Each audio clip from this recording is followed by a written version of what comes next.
Assalamualaikum anak-anak yang solih-solihah. Apa kabar hari ini? Sehat-sehat semua ya. Kali ini kita masih tetap di tema 1, subtema 1, tumbuhan sahabatku, dengan mata pelajaran IPA. KD 3.1 membandingkan cara perkembangbiakan tumbuhan dan hewan, dan KD 4.1 menyajikan karya tentang perkembangbiakan tumbuhan. Kali ini kita akan membahas tentang perkembangbiakan tumbuhan yang terbagi ke dalam 2 cara, yaitu perkembangbiakan secara generatif dan perkembangbiakan secara vegetatif. Nah, di sini kita akan membahas perkembangbiakan tumbuhan secara generatif. Perkembangbiakan tumbuhan secara generatif yaitu perkembangbiakan tumbuhan yang dilakukan secara perkawinan. Sekarang coba anak-anak perhatikan gambar berikut ini ya. Pada sebuah bunga terdiri atas beberapa bagian. Pada bunga terdapat putik dan benang sari. Pada benang sari tersebut terdapat tepung atau serbuk. Putik adalah sel kelamin betina dan benang sari adalah sel kelamin jantan. Sekarang kita perhatikan lebih lanjut bagian-bagian bunga ya anak-anak.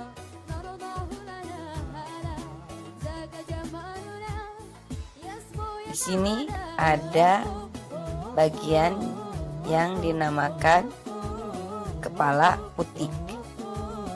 Dan yang ini adalah tangkai putik.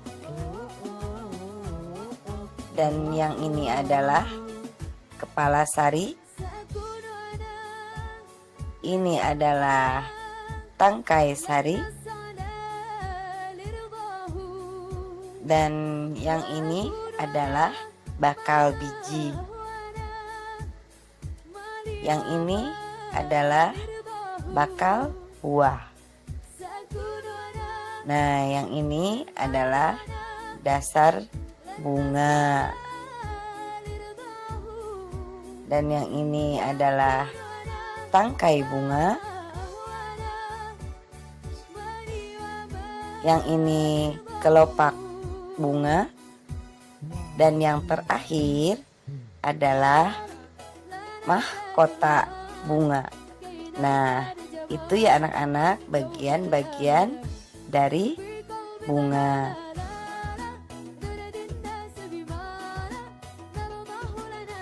Kita akan lanjut membahas tentang proses perkembangbiakan secara generatif. Coba anak-anak perhatikan gambar berikut ini. Ini adalah gambar proses penyerbukan. Proses perkembangbiakan secara generatif dimulai dengan adanya penyerbukan. Penyerbukan adalah jatuhnya serbuk sari di kepala putik.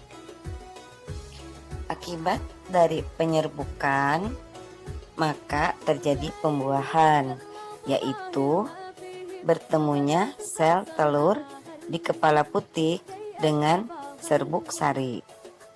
Selanjutnya, biji dan buah akan berkembang. Kemudian, biji tumbuh menjadi kecambah, dan kecambah akan berkembang menjadi tumbuhan muda yang akan berkembang menjadi tumbuhan dewasa.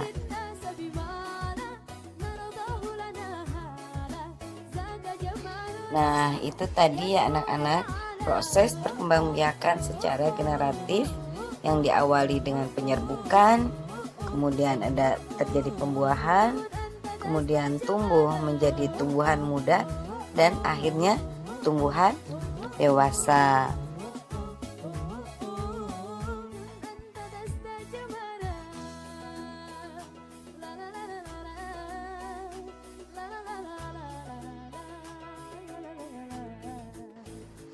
Sekarang kita akan lanjut ke pembahasan jenis-jenis penyerbukan ya anak-anak. Jenis-jenis penyerbukan ada beberapa macam. Yang pertama adalah penyerbukan sendiri, yaitu serbuk sari jatuh di kepala putik bunga itu sendiri.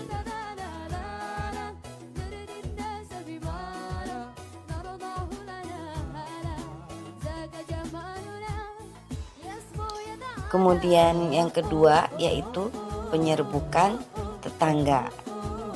Pada penyerbukan tetangga, serbuk sari suatu bunga jatuh di kepala putik bunga yang masih dalam satu tumbuhan.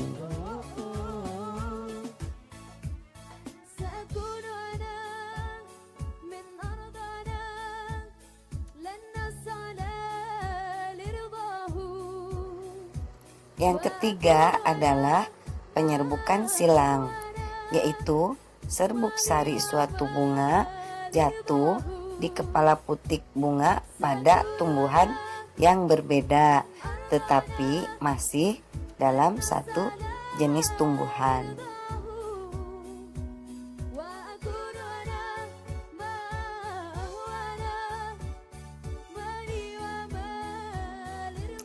Yang keempat atau yang terakhir adalah penyerbukan bastar, yaitu serbuk sari suatu bunga jatuh di kepala putik bunga yang berasal dari tumbuhan yang berbeda varietasnya atau jenisnya. Nah, itu tadi anak-anak macam-macam jenis penyerbukan.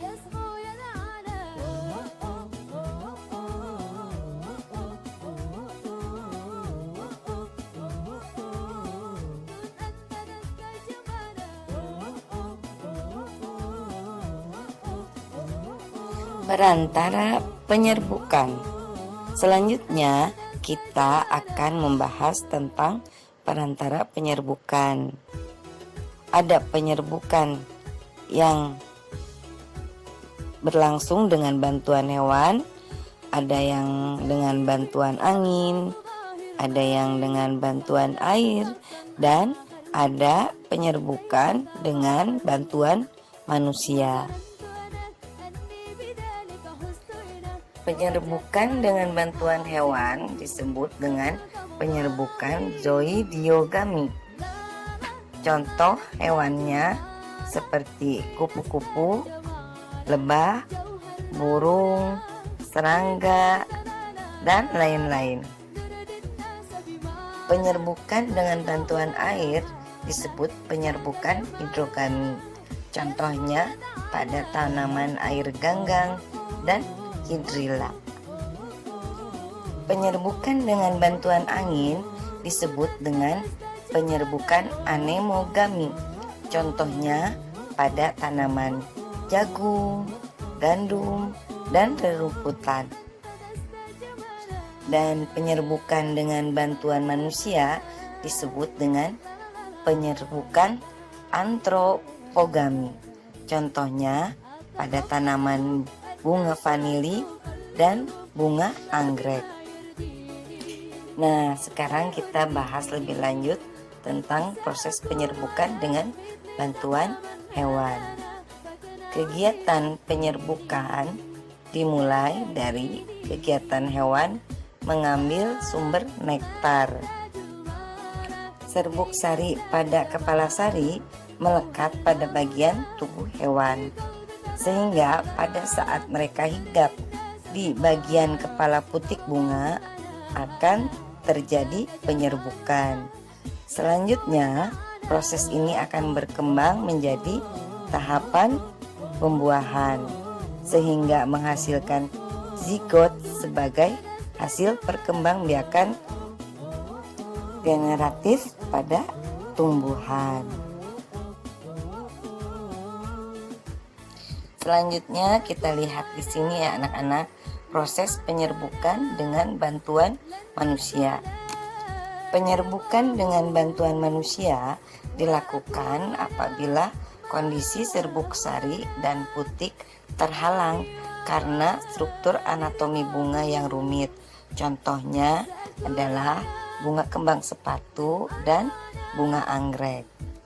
Kemudian proses penyerbukan dengan bantuan air biasanya terjadi pada tanaman yang tumbuh di air. Selanjutnya yang terakhir, proses penyerbukan dengan bantuan angin biasanya terjadi pada tanaman padi, rerumputan, dan jagung. Serbuk sari biasanya kering, ringan, dan banyak. Serbuk sari akan terbawa angin pada saat angin bertiup ya anak-anak, dan kemudian sebagian akan jatuh di kepala putik.